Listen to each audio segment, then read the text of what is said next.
once again to the Slow Burn Pro Wrestling Podcast, where all professional wrestling storylines live. As always, I am your host, Matt Brannon, bringing you all professional wrestling's news, notes, innuendos, and whatever else you can come up with in this wonderful world that is pro wrestling. Folks, happy Tuesday to everybody. I hope you guys enjoyed WWE Raw last night, Monday Night Raw on Netflix. Fantastic show. Not bad. Not a bad little go-home show, especially considering recently the go-home shows have not been so go-homey in the last few PLEs for WWE. So it was nice to have a decent Raw. I know I'm one of the mixed. There's a lot of mixed reviews out there, so I'm one of the people that kind of liked it. Like, it wasn't a knock my socks off type show, but overall, I thought it was a really good show. Some people are saying it was shit. I'm not going to go that direction whatsoever, but we made it through it. We're almost to SummerSlam. SummerSlam Saturday and Sunday live from New Jersey, right? Not New York. That's New Jersey. Okay, that's for Dave LaGreca. Okay, and the whole New Jersey scene, MetLife Stadium, the home of the Jets, and the New York Football Giants. So, 2 days worth of SummerSlam. It's going to be a good weekend, guys, no matter how you look at it. I will probably mix in a different show this week because of it being a Sunday. I'm thinking I'll probably do a Monday show this coming week. That way we can do our weekend review and include both nights of SummerSlam in our weekend review stuff. Kind of like what we did for WrestleMania way back when. You guys remember WrestleMania? That night too sucked. So anyway, couple things I want to get to before we talk about Raw. Obviously, happy Tuesday. Hope everybody's enjoying the world. It is hot. My God, is it hot. My former home, I know you guys are melting down there. If it makes you feel any better, I'm melting up here. I've said this before. It's Carolina hot up here. All right. Carolina hot in the Midwest right now. Not cool. Not cool. But at least I got to go out in it for a little bit today. So there you go. The other thing I wanted to talk about, though, before I get to Monday Night Raw, Sunday. I mentioned this on my show Sunday before our weekend review. I went to an indie show Sunday in downtown St. Louis. GloryPro Wrestling's Christmas in July is what it was called. I want to give a little props here because it was one of the finest independent wrestling shows that I have seen in a very, very long time. Well done to the bookers. Well done to the promoter. Well done to the venue. Casa Loma Ballroom, man. That is an indie wrestling venue from heaven. Really enjoyed it. Enjoyed the night.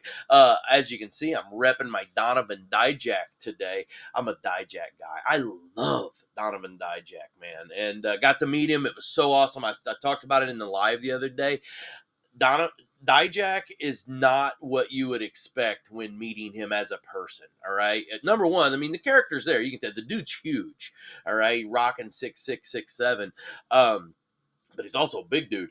But man, he was so nice, so well, man. I came away really, really impressed with Dijak, man. I know he's about 11 years younger than me, somewhere in there, 10, 11 years younger than me. I think we talked about it. And he just, he wasn't standoffish. He actually wanted to conversate. He wasn't acting the star by any means. Also got to meet Danhausen. Really enjoyed that. Danhausen was extremely busy. He had a lot going on. Was very, very happy to get the Danhausen Batman comic book signed by Danhausen. Pretty freaking cool. Melding two of my favorite things together in comic books and freaking wrestling. Man, if it would have had him playing baseball in it, it would have been like the win of all wins, right? And I got some baseball things. I know you know what I'm going to talk about. I'm saving that till the very end of the show, okay? Because I have to. But I love the show. Glory Pro Wrestling put on a fantastic event. The local talent was outstanding. We got Maggie Lee, M by Elegance, showing up. She put on an absolute banger against the Indie Queen champion, Glory Pro women's champion, Lady Luck. I'm really impressed with her as well. The whole show was fantastic. We got a surprise appearance from Jake something from TNA. So I'm telling you guys, if you're in the St. Louis area, next time Glory Pro is in town, anywhere near, you need to go. And speaking of which, they have a show coming up here in a few weeks, and I will pub that just a little bit. So well done, Glory Pro Wrestling. Well done, Donovan Dijak. Well done to the whole freaking thing. All right. Good food and drinks too. All right. So I know sometimes in indie shows you don't get always that stuff. So great stuff. Everybody took a card. I mean, hell, you can't beat that. Good night at the old wrestling matches. So Glory Pro, tip of the hat, well done. Can't wait to your next show. Okay. That brings us to Monday Night Raw. Like I said, Raw was a great show, man. I scored it a B plus. We had a good go home show, with SummerSlam showing up. We opened things up with Hogan, another Hogan tribute, and my wife even said, she goes, "Didn't they just do this?" And not in a disrespectful way by any means. And I said, "Yeah, but here's the thing: you got a different group of wrestlers here." So, you almost have to do it twice. It's that idea of, like I said the other day, I think every wrestling show should be doing this, some form of tribute. I think every wrestling show should do a 10 bell salute personally. But, it's another opportunity for these wrestlers to show their respects. And you know what? I'm tired of. I'm going to go ahead and mention it. The IWC, our internet wrestling community. I've seen a lot of pictures posted with like zooms in of the wrestlers' faces, and they're trying to freaking make people look disrespectful, like they didn't want to be out there. That's bullshit, man. Anyone can take a picture of anybody in a certain frame and their faces are different. Like I might sit here like this, but as soon as I move or move my head, I might have a different impression on my face. That's bullshit. I don't like it. I know you probably think I'm making excuses, but I'm not. I just don't. Why stir the controversy? Isn't there enough controversy with this already that doesn't need to be talked about either right now? I mean, I don't know. Let's just look at it from a human point of view. All right. And that's it. And I know somebody will say, well, maybe they should have looked at it from a human point. Bullshit. You're searching for something right there. If you're taking pictures of your television screen, enlarging it to catch a facial reaction of somebody, you're the one that's stretching it, not me. All right. So, I mean, just calm it down. All right. And, I know some of this is tribalist, which you guys know, no tribalism inside here, but, that's just bullshit. So I had to mention it. I thought once again the piece was great. Obviously, seeing it twice, it still stirred up a lot of emotions. It really did. Here's what's crazy, and this is how I wanted to do this.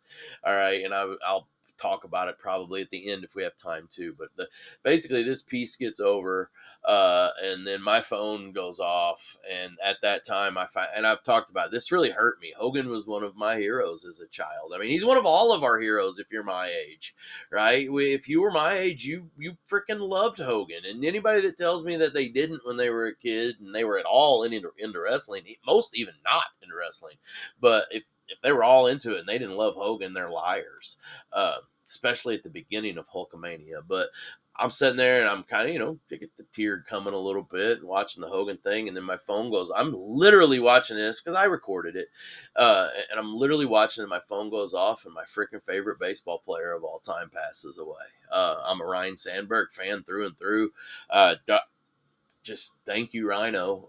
I named my son after him. So obviously, named my oldest son after him. That's how much he meant to me. I wore number 23 my whole life because of Ryan Sandberg. I have it tattooed on me because that number meant so much to me. And it meant so much to me because it was Ryan Sandberg's number. I'm a Cardinal fan. I get this a lot. Like, why? How can you do that? How can you root? How can you root for Sandberg? Well, I never rooted for the Cubs to win. I wanted them to lose every damn game, but I wanted Sandberg to go 3-for-4 or 4-for-4. I wanted him to not have any errors and hit friggin' a jack or two. It's just how I was. I watched WGN baseball when I was a kid, and back then there weren't any night games at Wrigley Field, so a lot of the games on WGN were during the day. Well, hell, it's 9 million degrees outside. You're watching baseball. If I wasn't playing baseball during the summer most of the time as a little fella, I was watching baseball. We all did. Watch the Cardinals in the evening, but hell, I watched the Cubs during the day. Watch the Braves some during the day too, because on good days you could get TBS to bleed through without cable.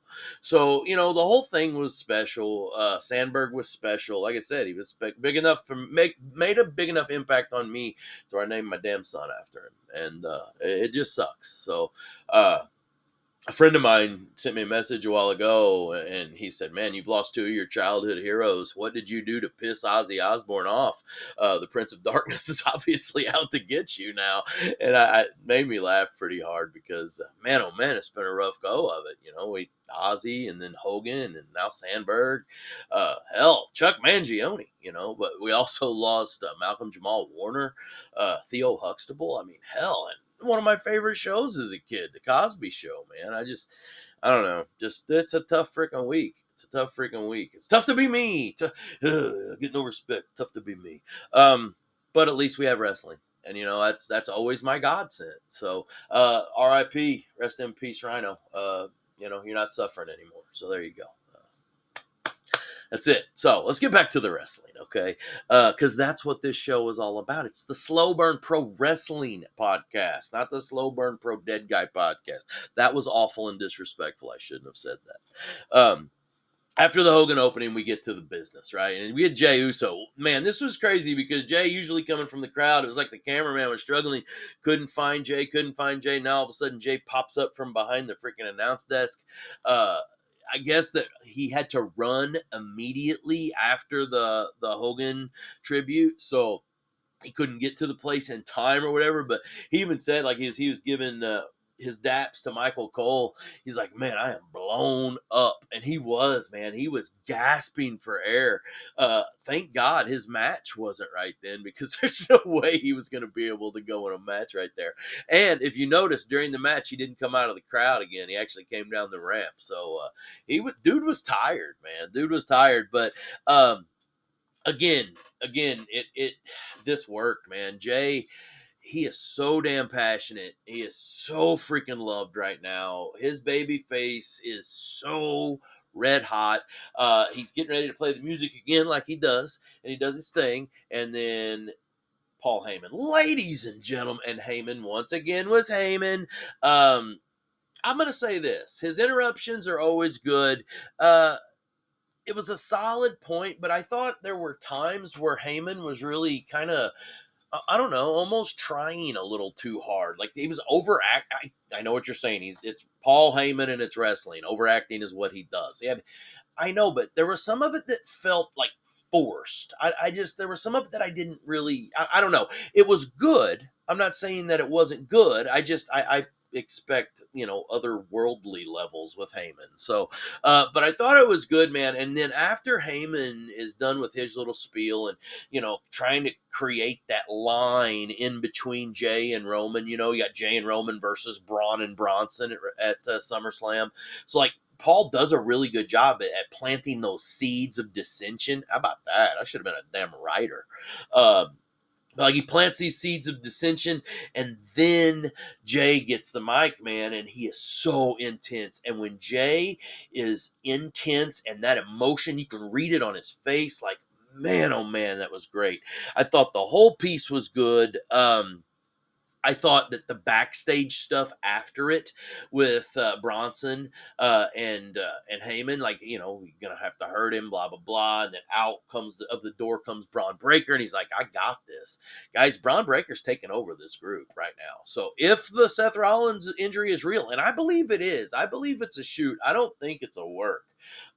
But if it is real, man, you're going to see a different level of Braun Breaker, and whether they're throwing him to the wolves or not, right now he's doing everything he can to stay afloat. So really, really good job. The opening stuff was excellent. I really enjoyed it. All right, like I said, the only issue I had was Heyman just forced a little bit while he was confronting Jey. Just me, but man, Jey brought it back home. So super awesome job.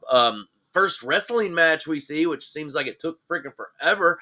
But the first wrestling match we see is mixed tag, not intergender. All right. The men fight the men, the women fight the women. But you had AJ Styles tagging up with the Kabuki Warriors to take on Judgment Day. Raquel Rodriguez, Roxanne Perez, and Dirty Dom, Dominic Mysterio. I will say this. What did I put here? This match went as expected. That's what it was, and that's exactly kind of how this thing went. You knew AJ was probably going to get over on Dom. Like, that was the focal point of this match. The only thing I ask is, why the Kabuki Warriors? Like, I don't understand. Like, I get why Judgment Day is there. Like, I understand that. I know AJ Styles has his New Japan Legend and all that stuff. So you put him with the Kabuki Warriors, the two Japanese women. Maybe that's it. But in reality, like Judgment Day, they're not fighting the Kabuki Warriors at SummerSlam for the titles. They're fighting Charlotte and Alexa. Charlotte Flair and Alexa Bliss. So let them come to Raw. Let them tag up with AJ. Like that is how you. I just thought that they missed on that. Now the match itself was damn good. Like I really think that this kind of heated stuff up for Dom and AJ. I thought that this really helped that feud, especially considering that they hadn't really touched each other until Dom beat the hell out of him the other night, jumped him. But I just don't understand the Kabuki Warriors. Like, where do they fit in there? The match was outstanding, but I don't know. It just wasn't great. I do want to say this: Roxanne Perez once again fantastic. Some of the stuff where Roxanne and Kyrie Sane were in the ring together, very, very special. There was some really cool chemistry going on with that. The other thing, and again, you guys know how I do it, credit where credit is due, Raquel Rodriguez looked very good. I thought she looked very good. So awesome job. So I thought the match was good. It just, why? It didn't make a whole lot of sense to me. Backstage, Sheamus is in an interview talking about him and Rusev, and then he gets interrupted by Grayson Waller and the New Day. Before it's over with, the New Day are nowhere to be seen when Waller thinks they still are there to have his back, as Waller picks a fight with Sheamus. So they're going to have this match. First time we've seen Waller in a while. He looked in a lot better shape than what he had been before. Looked shredded. So the match was good. Rusev comes down, tries to interfere. Sheamus gets over on him, ends up getting over on Grayson. I thought Grayson Waller really did well. I thought he hung really well with Sheamus. After the match is over with, Sheamus gets the victory, and then Rusev beat the absolute dog crap out of him. I mean, he just beat him down to a pulp, put him in. I refuse to call it anything, but it's the Annihilator. I get that. But it's the Camel Clutch, is what it is. All right, Shiki baby, he's the voice of that, right? So, puts him in the Camel Clutch, and man, oh man, took like 900 referees to get him off. Sheamus ended up hurt before it was all over with. Rusev tagged him with the Shillelagh as well. Sheamus was all bruised up, like he took a beating. So now we know we're going to get another Rusev Sheamus match. I don't know when. I'm not sure.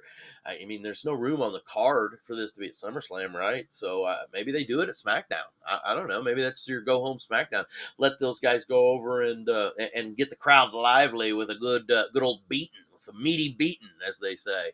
I don't know. It's an okay piece, decent match.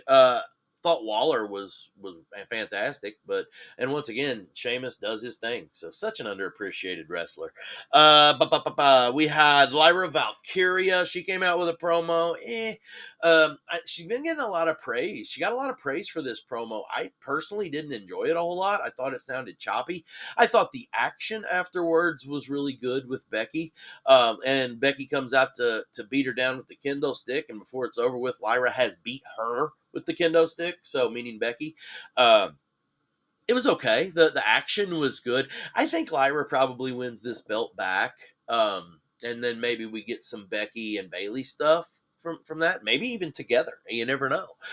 Maybe a heel version of the Four Horsewomen on the horizon. I just throwing it out there.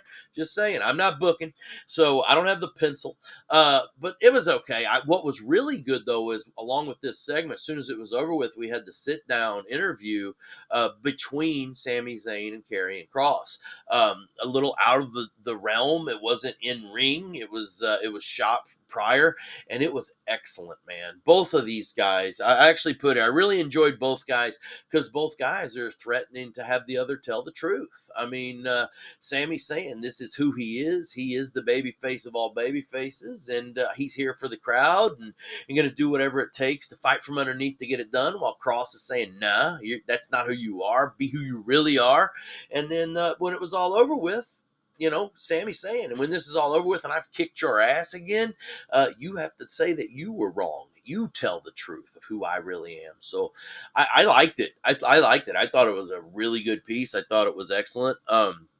and I'm ready for this match again. It makes sense. This build has been solid. A month or so ago, I was really kind of getting nervous about it, but now that they've brought it back and they're giving these guys equal time, I think it's been really good. And both these guys are excellent at what they do. So, and I think Sammy will make Karrion Kross look like $1 million at SummerSlam. I think this might be the coming out party for Karrion Kross. I'm not saying that he's going to win the match. All right, I'll give my predictions on Friday, or maybe probably give those on Saturday. But I'll give my predictions later in the week, regardless. So, but I'm saying Karrion Kross has his coming out party for those that aren't familiar yet. I'm telling you. So we had an 8-man tag or an 8-woman tag. Saw some memes that had this 8-woman tag. It was Rhea Ripley, Stephanie Vaquer, who else? Io Sky, and Nikki Bella taking on Chelsea Green, her Secret Hervis, Alba Fire, Piper Niven, along with Naomi. I saw some memes that was like the AEW background and stuff, like all-star 8-woman tag match. That's pretty creative. All right. I'm not tribaling it. I'm not at all. You guys know I've gave AEW their due on some of these all-star tags, but in the past, I didn't enjoy them. I thought they've done a lot better with it. Matter of fact, not a lot better. They've done really good with it recently, since well before All In. So in reality, I thought like, yeah, this is going to be good. I like the fact that we're kind of poking at each other, but the match itself, it was okay. Rhea and her crew and Stephanie Vaquer, they go over. Io was kind of a lost thing here. Nikki Bella took a lot of bumps more so than prior. I mean, the match was okay. But I'll tell you who shot. First off, Rhea and Stephanie Vaquer, they're the two most over women in not just WWE, but outside of Toni Storm, she's included in that threesome as well. Who she'd like I said threesome, but Rhea Ripley and Stephanie Vaquer are the most over women that there are right now. And I don't know when it happens, but a year down the road, Mania, whatever, those two women are going to make a shit ton of money together. It is going to be a special, special thing. So, but who shined the most in this? Hey, guess what? Chelsea freaking Green. All right. There's nothing Chelsea can't do. There's nothing she can't, or no one she can't get over. What I put here in my notes, Chelsea once again, electric, and Stephanie Vaquer was golden. We didn't get a ton of Rhea. Rhea finished it all off, right? But Chelsea made Stephanie Vaquer look as good as she is or better. This match, those two alone, when they locked up, it worked for me. Everything Chelsea does works for me. I mean, her facial reactions, chicken shit heel, yet she can really go in the ring. Like everything works. So there's nothing she can't do. But Rhea and Stephanie shined on the baby side, and Naomi is a badass. Whereas the other girls didn't want much of Rhea. Naomi was like, "Give it to me, let's go." Naomi is not scared of the challenge, and that really came through in this match. So if I'm grading this match, I'm grading it in the B range probably because it had some wonkiness to it at times, but it also had good action, and I thought a few of the ladies did really well at getting themselves over. So nice job, especially Chelsea Green. All right. Let's see here. What did that get? Oh, we had a tag team match. Got to speed up a little bit here. Tag team title match as the Judgment Day defend those belts against the LWO, Walking Wild and Cruz del Toro. So Finn Balor and JD go over here. They get the win, but I'm telling you, this was a great showing. Both teams, great showing. And I thought the LWO once again came out looking very, very strong. I've said it before. I'll say it again. Walking Wild is a special, special type of luchador. I really enjoy the stuff that he does. And Cruz del Toro tonight, and not like he ever does things that are great. The guy's outstanding. Last night, man, just the fluidity of everything. I thought he looked really good. So, and a lot of that has to do with the fact that JD McDonough bumps better than just about anyone in the business, and Finn Balor is a freaking Hall of Famer. So, it is what it is. But I thought it was really good. LWO was very fun to watch. I hope we get to continue seeing them on television. If not, I don't know. Maybe let's throw them down in NXT and let them have a little tag run down there. There's maybe a need for that. I'm just saying because these guys need to be on television more. especially with the WWE promoting all the Lucha Libre stuff that they are with AAA and all that partnership. So I don't know, it could be really good. What else did we get out of this match though? We got El Grande Americano times two. All right, the one that comes down that everybody says is Ludwig Kaiser. Uh, he does his part. That's the thin, trim German El Grande Americano. Does his part in the middle of the match. Dragon Lee takes care of him. You're thinking it's all over with, and then what happens to cost the LWO the match? There's another El Grande Americano. A lot of people are saying that it looked like Pete Dunne. Yeah, Butch, again, he had a mask on. Who am I to judge? I'm not throwing allegations out there because, I know better than that. All right. Next thing you know, you're going to tell me that the Midnight Rider was Dusty Rhodes. I don't care. Mr. America was Hulk Hogan. Okay, whatever. You can say whatever you want, but now we have another El Grande. Now, this was a different El Grande Americano. I'm not saying that it wasn't. This was definitely a different one. So, are we going to get a battle of the Americanos? Uh, thank you. That's all I can say. Please give it to me. I love it. So, huge promo battle between CM Punk and Gunther. I can almost guarantee you it's going to take something pretty special to take promo of the week away from Gunther. I know I have every other show left to go this week. CM Punk was awesome, man. He torched Gunther. The way he was letting him have it. You might be the best in the world because of that belt, but I'm the best in the world because I earned it, and I'm going to show you I'm the best in the world. Gunther tells him to shut up. Punk grabs the damn mic and basically says, there are levels to this, kid. I love that quote, the way he said, there are levels to this, kid, and you're not on mine. And I thought that was excellent. He said, SummerSlam, I'm going home with that championship. And maybe he will. I feel good about it, man. That promo was electric. Really enjoyed it. They are the best in the world right now, right? Let's see who's better. I can't wait to see it. I'm Punk all day. I'm Punk all day. All right. So that takes us to our main event, guys. Jey Uso over Big Bronson Reed by disqualification. This match was really damn good. All right. I was very much enjoying this match. Jay fought from underneath for a little while, but then showed his mettle and actually was taking it to Bronson. And that's when things start going awry, and Braun Breaker comes down and spears the hell out of Jay. Roman has to come down, makes the save. I love the abbreviated version of his song, so that way he could get out there, didn't have to get his stuff in prior. Awesome job. That's how it's done, by the way, people. Roman takes care of business. He cleans everybody out until he didn't, and who comes out on top here, guys? And it was Braun Breaker, man. Tsunamis come for everybody from Bronson Reed after Braun Breaker sawed everyone in half with spears. He put down Jay and Roman last night, guys. Braun Breaker come out of this thing looking strong. All right. It makes me believe even further that this Seth Rollins injury is real, because they are going to push the hell out of Braun Breaker. My God, it was good. I really enjoyed that part. I said Roman makes the save, then gets murdered, or absolutely killed. I love the setup, man. This match is going to be really good. We'll see where it floats in the card. They have split the cards. I'll probably talk a little bit about that later in the week. No sense in giving it to you now.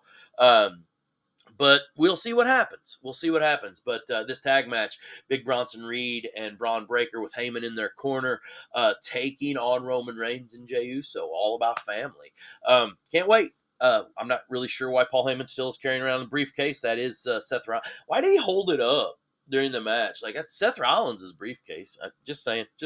So anyway, good stuff, guys. I scored it a B plus. I thought the show was damn good, and I can't wait till SummerSlam. NXT tonight, back at the PC, the Performance Center. We got Jada Parker versus Jasmine Nix. We got Lash Legend versus Fallon Henley. So the other side of Fatal Influence are going to take out the next challengers to the title. We'll see who it is. I'm hoping Lash. And then we're also going to get Ethan Page defending his North American Championship versus Santino Marella. coming over as the director of authority from TNA.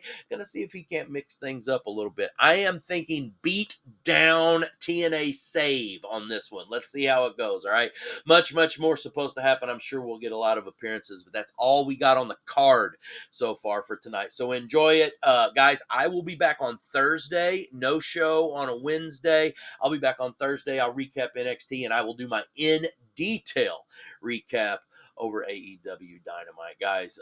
Hey, once more, Ryan Sandberg, I love you, man. Thank you for everything that you did for me. R.I.P. Rhino. R.I.P. baby. Showing how it's done up in heaven. Man, there's a hell of a freaking game going on up there, guys. But thanks for tuning in, guys. This has been the Slow Burn Pro Wrestling Podcast, where all professional wrestling storylines live. And remember, folks, in this world, we're wrestling everything.